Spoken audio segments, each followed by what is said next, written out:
قل يا عبادي الذين أسرفوا على أنفسهم لا تقنطوا من رحمة الله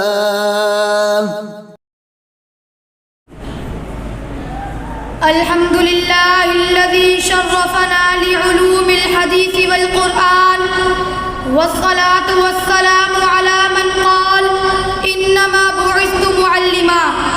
أما بعد فأعوذ بالله من الشيطان الرجيم. بسم الله الرحمن الرحيم. وعلم آدم الأسماء كلها، وقال النبي صلى الله عليه وسلم العلم نور.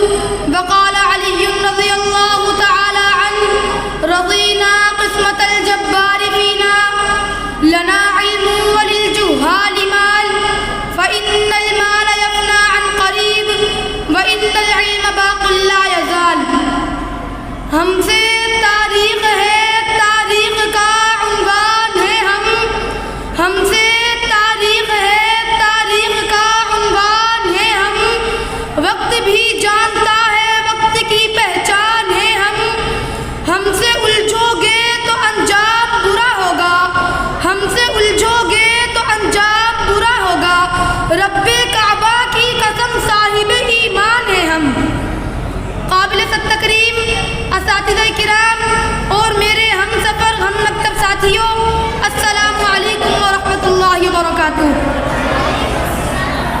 سامعین محترم، آج کی اس پروقار محفل میں بندہ جس موضوع کو تخیلات کی وادیوں سے نکال کر لفظوں کا جامہ پہنا کر آپ کے ذہنوں میں اتار کر دل کی بنجر زمین کو سیراب کرنا چاہتا ہے، وہ ہے دینی مدارس کی ضرورت، اہمیت اور کردار.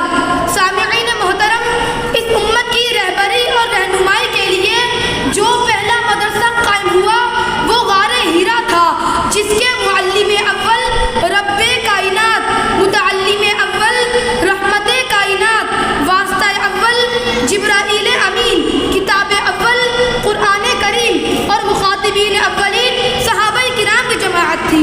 سامعین محترم، لوگوں کا عام خیال یہ ہے کہ مدرسہ ایک مخصوص چار دیواری کا نام ہے، مدرسہ ایک شاندار عمارت کا نام ہے، مدرسہ پرکشش عمارت کا نام ہے.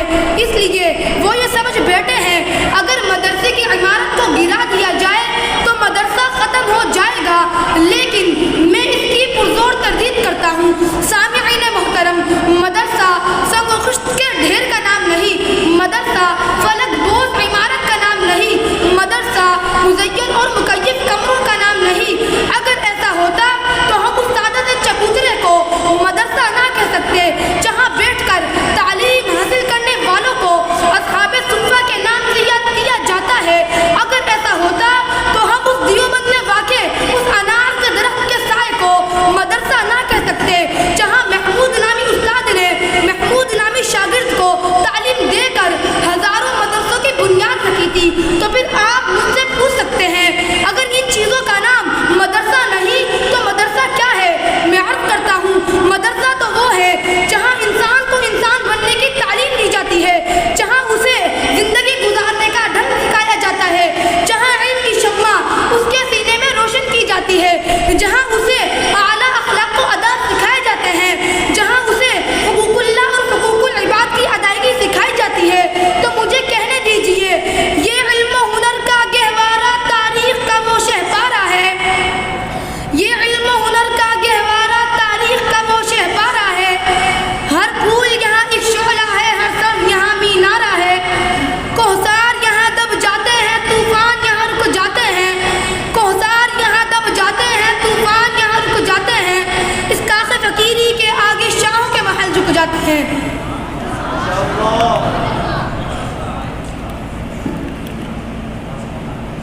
سامعین محترم، دور حاضر میں ان دینی مدارس کے کردار کا جائزہ لیتے ہیں تو فوراً ذہن کی گلیوں میں یہ سوال گردش کرنا شروع کر دیتا ہے کہ ان دینی مدارس کا کیا کردار ہے؟ اگر آج یہ دینی مدارس نہ ہوتے تو رب کی توحید بتانے والا کوئی نہ ہوتا. اگر آج یہ دینی مدارس نہ ہوتے تو دعوت و تبلیغ کی محنت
فقیر پاکستان شاعر مشرق علامہ محمد اقبال رحمۃ اللہ علیہ، جن کی زندگی کا اکثر و بیشتر حصہ کالجوں یونیورسٹی میں گزرا، ان کی قلندرانہ نگاہ کتنی دورست اور حقیقت شناس تھی۔